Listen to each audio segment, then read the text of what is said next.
घने हरे भरे जंगल में कई तरह के पशु पक्षी रहते थे। बड़े बड़े पेड़, झरने, पहाड़ और झीलें मिलकर जंगल का रूप अद्भुत था।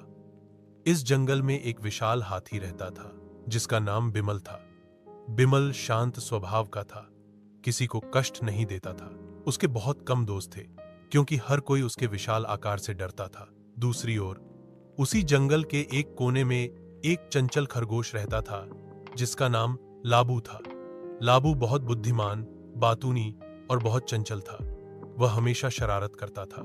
4H किसी को नुकसान नहीं पहुंचाता था। पहली मुलाकात और गलतफहमी। एक दिन गर्मी के मौसम की तेज धूप में हाथी बिमल पानी की तलाश में निकला। काफी देर चलने के बाद वह एक छोटी सी झरने के पास गया और पानी पीने लगा। तभी खरगोश लाबू अपने बिल से बाहर आया और देखा कि एक विशाल प्राणी उसके झरने का पानी पी रहा है। लाबू गुस्से में चिल्लाया, अरे तुम क्या कर रहे हो? यह मेरी जगह है, तुम मेरा पानी पी रहे हो। बिमल थोड़ा हैरान था होकर उसकी ओर देखते हुए धीमी आवाज में कहा, मैं तो सिर्फ थोड़ा पानी पीने आया हूं। अगर जानता कि यह तुम्हारा इलाका है तो पहले ही बता देता। लाबू गंभीर आवाज में बोला, तुम बड़े हो तो क्या अपनी मर्जी से सब कुछ कर सकते हो? छोटे होने के नाते क्या हमें कोई अधिकार नहीं है? नहीं। बिमल थोड़ा शर्मिंदा होता है और जाने को तैयार होता है, लेकिन लाबू समझती है कि हाथी वास्तव में बुरा नहीं है। दोस्ती की शुरुआत। अगले दिन सुबह लाबू एक टोकरी गाजर और फल लेकर बिमल के पास गई। सुनो कलक, मैं थोड़ा ज्यादा गुस्सा हो गया था। तुम बुरे नहीं हो, मैं समझ गया, ये तुम्हारे लिए है, लाबू ने कहा। विमल खुशी से बोला, तुम्हारी बात सुनकर बहुत अच्छा लगा। तुम बहुत बहादुर हो, इतने छोटे होकर भी मुझसे इस तरह बात की। उस दिन 8 से 4 थोड़ी खे दोस्ती। एक विशाल हाथी और एक छोटा खरगोश से विचित्र जंगल जीवन इनी जाता था। लाबू विभिन्न झाड़ियों, फलों के पेड़, सुरक्षित रास्ते दिखाता था। इनी उसका विशाल शरीर लाबू को धूप और बारिश से बचाता था।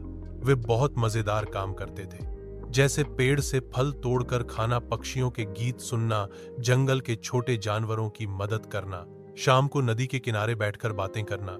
इस तरह पूरे जंगल के सभी धीरे धीरे इस अजीब जोड़ी को पसंद करने लगे। अब खतरे के समय। एक दिन अचानक जंगल में एक भयानक घटना घटित होती है। शिकारी जंगल में घुसकर जाल बिछाने लगते हैं। जंगल के कई छोटे जानवर डर गए, गर्त में छिप गया। बिमल और लाबू ने तय किया कि वे कुछ करेंगे। उन्होंने पहले जंगल के अन्य जानवरों को बुलाकर चेतावनी दी। फिर बिमल ने अपने शरीर से जाल को तोड़ दिया, लेकिन दुर्भाग्य से एक समय बिमल खुद एक बड़े जाले अटक पड़े। लाबू तब अकेला जाता है बंदर, मोर और हिरणों के पास। सब मिलकर आकर बिमल को उद्धार करते हैं।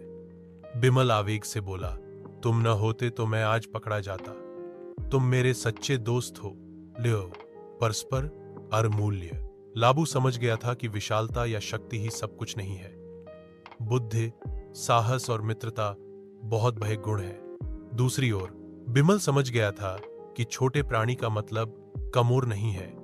हर किसी की अपनी शक्ति और महत्व है।